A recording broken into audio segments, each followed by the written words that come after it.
Okay, Arthur, here's what I see as soon as I come up. See when my caulk and gun is laying? So here's what I saw.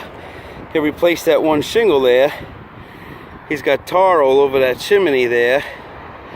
And all the other spots are just from tar and silicone being wiped all the way underneath those shingles like this.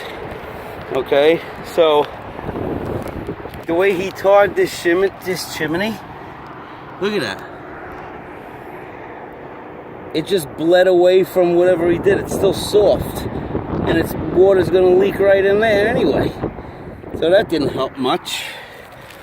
And then here's where he put the new shingle in, right here. Watch this. This is how it's nailed. Could pull the whole shingle out. And there's your big leaks. That's one big leak. There's another big leak. There's another big leak. And he actually was here because he put those new nails in that. And he left this. Look at that. Look at that. It's, like I said, the fasteners are rotted and the water is pouring right in there. There's the seam. So the water comes down here and the water pours right in that hole. It's ridiculous. Look how loose all the shingles are. You could just rip this roof off with your fingers. I don't need a tool the way he did this. It's horrible. So I'm going to put sealant in all those holes and get it to stop leaking on you, but the damage is done. And to tell you the truth, when they laid the roof down, look at how far off they are. In other words, the bottom of this shingle here should be sitting on that line. You shouldn't see any of this head lap of the shingle here. So that's how crooked it is everywhere. He never laid it right to begin with. And I guarantee you, if I start looking underneath these seams, I'm going to see nails that don't belong here somewhere, you know, because of his nailing pattern. Here you go. First one I looked at. Look. Here's the seam. See the dirt where the water goes? And look at the nail. Buried in the shingle right there. So that's leaking. Here's another one. Look. You see how these aren't even... I mean, it's okay. You can pull these apart and it'll stick down a million times. What I don't want to see is I don't want to see any nails here.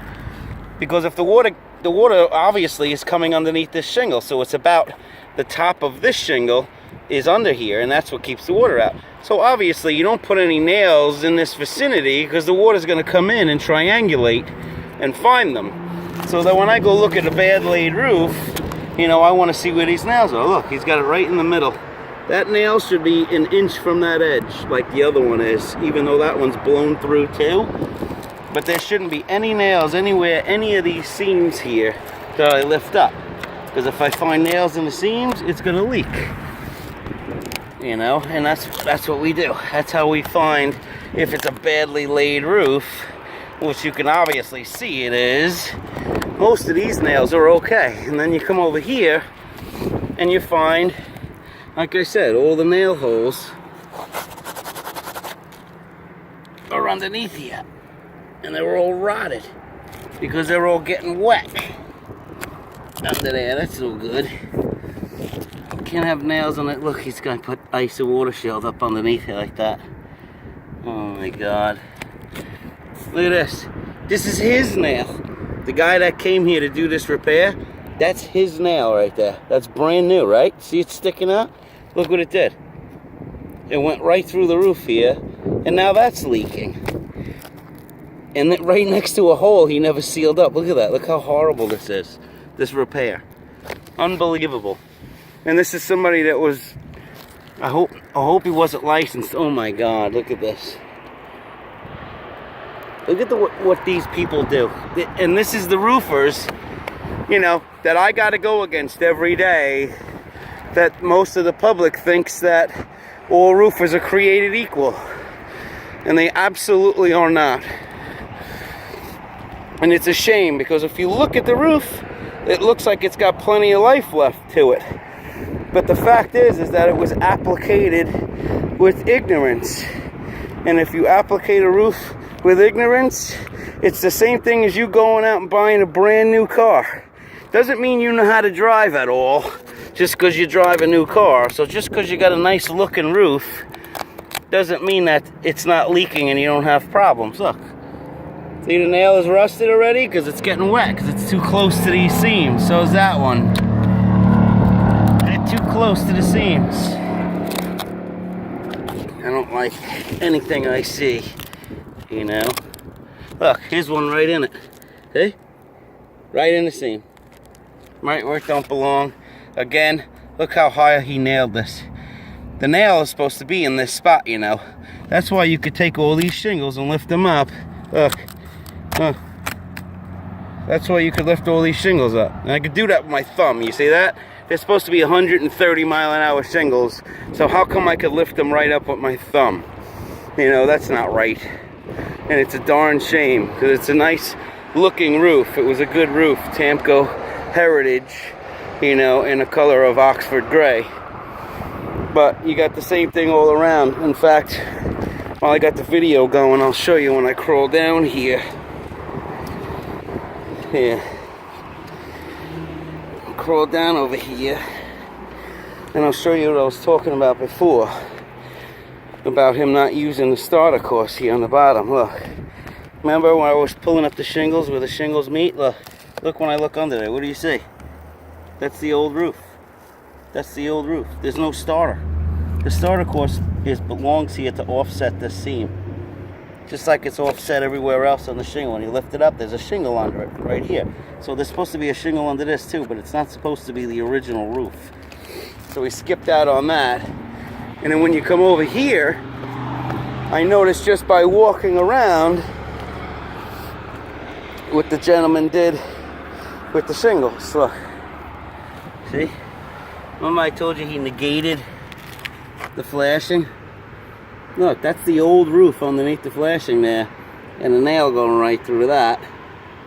So that's going to let water in there too. The fascia board or something is probably rotted behind there. But all of these shingles here coming up the wall, they're supposed to be weaved into the new flashing, not just cut next to the wall. So the original roof has been keeping the water out all these years up against all those edges. Alright, and same thing down here again. Look, all how high his shingles are everywhere. They're too high. So he ran them crooked. They're supposed to be nice and tight right on top of the shingle. Probably the only one is the first one that he did, which is down here. This is the first shingles that get laid. Look, see the difference? See how they're right on the top of that line? And then as you go further up the roof, you could see where he started to lose it. He started losing it because he didn't care what he was doing enough to make them nice and straight. So now when you get into the middle of the roof, it gets really, really bad. You know, it starts to get higher and higher. And if you can't put that nail in this spot where it's supposed to, and you have to nail it higher, that's why you got loose shingles. See? Look at that. The nail is supposed to be in here holding this there. So if it was holding that right there like this, I wouldn't be able to move it any more than that. See? But it's not, so I can lift it all the way up. Look how high his nail is. In fact, he blew it through there. Okay, belongs in that nail line. That blue line that you see right here is the nail line. So if I see the nail line in most areas of this roof, because it's nailed so darn high everywhere, then how can he possibly put nails where they belong if the nail line is showing everywhere? Look at it. You only have about 3/4 of an inch to get that nail. I'll show you what I mean because it's real easy to see right here. Watch. When I take this shingle up my thumb, yeah. Now look under here. See that? See where it overlaps? It only overlaps there. You see it? Where the shingle on the bottom goes underneath the shingle coming over the top. Well, that's why the area you put your nail is here. And once you go above that, you're missing the double nail. Missing the double seam of that shingle, the overlap, and it'll never stay down. So you'll never get your wind warranty anyway. Well, I talked your ear off enough. You know, I'm sorry to say, even though the shingle is still in good enough shape to get you another 5 years, in the way it was applicated, it's already past due the second he finished his installation here. So I'm gonna go over there and see if I can't stop those holes there from leaking on you in the interim of us putting a new one on this house. Thank you for listening, and thank you for calling me to get my my view on what your problems are here. I appreciate it. Thank you.